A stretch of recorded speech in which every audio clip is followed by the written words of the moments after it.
there's two different types of death. There's the physical body death, and then there's the ego death. And we are very afraid of both of them. In yoga, in the science of yoga, we're given what's called the 5 kleshas, the 5 causes of suffering. And one of them is abhinivesh, which means the fear of death.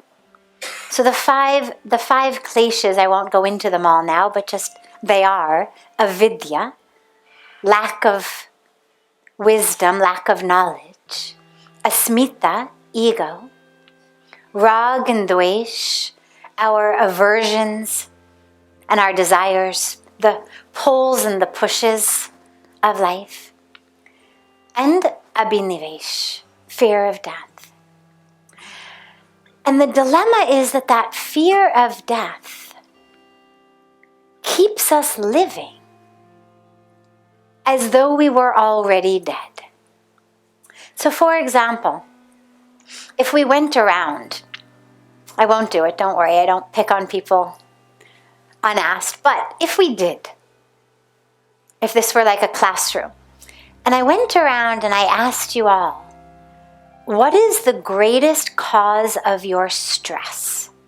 Your greatest stress? Let's say, for example, that you said it was your job.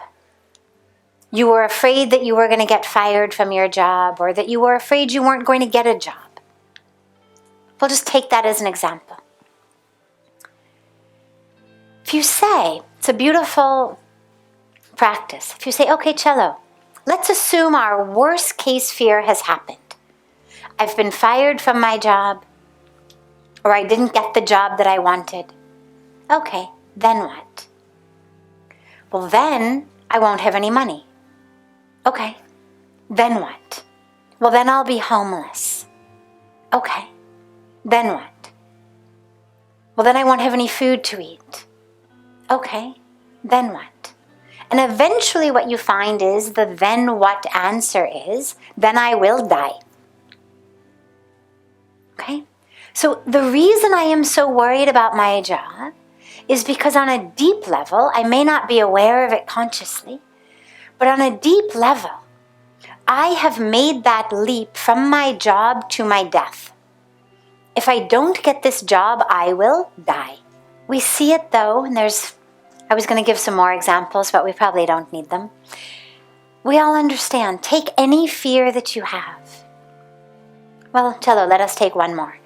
The other main fear that people have is illness of themselves or illness of a loved one. Okay? So illness of the self, it's obvious. Yes, I'm afraid I will get sick because then I will die. But illness of a loved one becomes very interesting. Okay, I'm very worried that my loved one will get sick. Fine, let us say it has happened. The loved one is sick, then what? Well, then what if they die? Okay, let's say they've died, then what? Then I will be all alone. Okay, you're all alone. Then what? Then I will be miserable. Okay, you're miserable. Then what? Then I will die. Then I will die. That aloneness and that misery, I will die. And so the fear, wherever we begin, fear of something work-related, fear of something relationship-related, the end result of them all is, then I will die. And so the way to overcome that is actually quite simple. It's not easy, but it's quite simple. Recognize that you are going to die. It's the only non-negotiable guarantee. Whether you die of hunger because you're homeless, you die of a broken heart because your loved one got sick and died, you die of cancer, heart disease, car accident, old age, COVID, malaria. I mean, there's no shortage of options. We're all going to die. You know, right across Ganga from us, on our beautiful Parmarth Ghat, if you go across Ganga and then you go down Ganga, is where the cremation ghats of Rishikesh are. And I remember the very first time that I saw a cremation taking place. And inside me I thought, oh my God, those people must be so hurt seeing us here, celebrating, singing, when their loved one has died and they are sitting at a cremation. And then I realized that it's actually such a beautiful teaching, because over there is the cremation. There's death and there's misery and grief. Over here, there's life, celebration, joy, ecstasy. And it feels very safe because we've got this really big Ganga in between us. Death is on the other side. But the truth is, you only go a few feet above the water, and the flames of the cremation merge with the flames from our arti. And you no longer can tease apart what is a flame of death or a flame of life. This separation between death and life is very superficial. And it only exists right on this very shallow plane of existence. Because the minute we rise a little bit above Ganga, those flames become one. And to realize today, I am here celebrating, dancing. But tomorrow, I could be the one over there, mourning the loss of the loved one. Or I could be the one in the flames tomorrow. And it's a very beautiful meditation to keep your eyes open. And this is why one of the very traditional sadhanas given to those who are going deep on a spiritual path is to meditate at the burning ghats. They send them to meditate where corpses are being burned. Why? To realize this is us. This is us. Today, here I am, the one dancing and singing. But can I realize I am also the one mourning? I'm also the one burning. And it's a very powerful meditation to keep your eyes open while that cremation is going on. Staying grounded and anchored in the celebration, the joy, the love, the life of the arti, and simultaneously open your awareness to the presence of that grief and even to the presence of death, because we are not separate from them. We are one with them. So the way out of, the freedom from this fear of death is to recognize we're all dying. And ultimately there's nothing we can do about it. Yes, eat healthy, exercise, get enough sleep, wear your seatbelt, drive slowly. But ultimately it's in the divine's hands, we know that. Swami Vivekananda said so beautifully, he said, the bullet that is meant to take my life will take it, even if I am surrounded by 1,000 guards. And the bullet that is not meant to take my life won't take it, even if it is fired at point blank range. So ultimately it's not in our hands. But we have to accept that because it's the core truth of life. We are dying. And so then the question becomes, well, okay, so I know I'm dying. Let me at least, for God's sakes, live before I die. This fear of death kills us before we die. I'm so afraid about the job, about the house, about the relationship, that I live my life with this death grip. on life. So we have to live. But along with that, the other piece is that ego death. Because when you say to people, what are you most afraid of? What are you most stressed about? Some will say the job, some will say a loved one getting sick. Some will give you things that actually end up not in physical death, but in humiliation. So for example, if you look at phobias, I'm a student of psychology, so if you look at phobias, what people are most afraid of, well, most of them are things that have to do with protecting our physical bodies. Afraid of heights. That's good.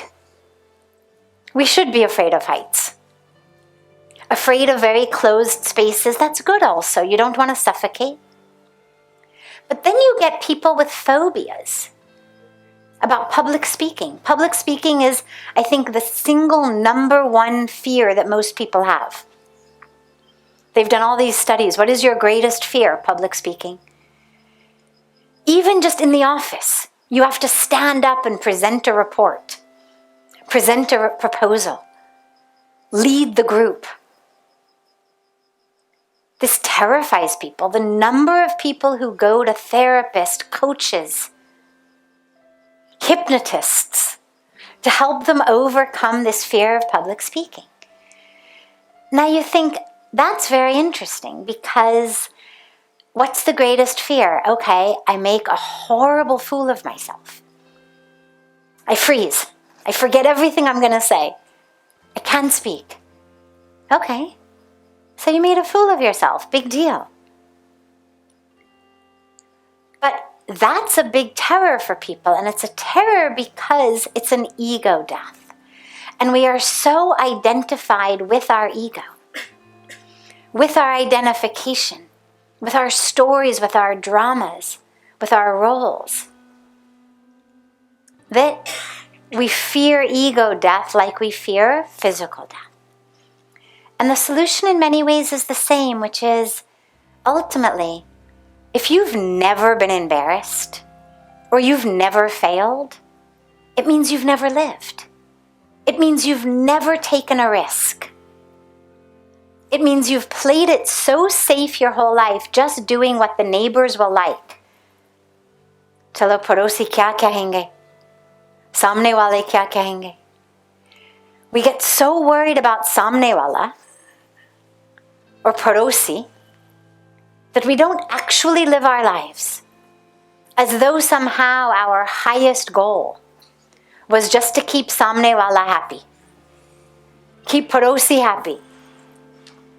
That's not our highest goal. That is not what we took birth for. So if you've never been embarrassed or you've never failed, it means you haven't lived. So start asking yourself, whenever you have that fear, I'm going to fail, I'm going to be embarrassed, I'm going to be humiliated. Tell yourself, yeah, maybe. But if I don't take the risk, then I've already stopped living today. I've allowed samne wala, parosi wali to take my life already. Don't do that. So that's where courage comes in. And yeah, it's not easy. But think about kids in a swimming pool. My parents live in Los Angeles at this complex with a big swimming pool, and of course there's lots of children there. And if you spend some time at the swimming pool, what you see is there'll be a little child on the side of the pool, and their mom or their dad or their sister or brother is inside the pool with their arms up saying, "Jump, jump." And the little kid on the side of the pool is going, and they kind of run back and forth. And the mom or the dad or the sister says, come on, jump, jump, I'll catch you. And the kid goes, But eventually the child jumps. And of course they get caught. Of course the mom or the dad or the sister or brother catch them. And then what happens? They squeal in delight. They are so excited. And then they say, again, one more. And then they keep doing it until the mom or dad says, Chalo bahut ho gaya. But if they never took that risk, if they never jumped, if they never believed, they would spend their whole lives going, on the edge of the pool. They jump because they have faith, because they know that's my mom, that's my dad, that's my bhaiya. And in the same way, we have to have faith. The universe is going to catch you. Doesn't mean you won't ever be embarrassed. Doesn't mean you won't ever fail. But in terms of you, as your dharma, as your exquisite, amazing, full, whole, infinite being that you have come onto earth as, the universe will catch you. Do not spend your life on the edge of the pool going, Jump. Take the risk. Don't let fear steal your life.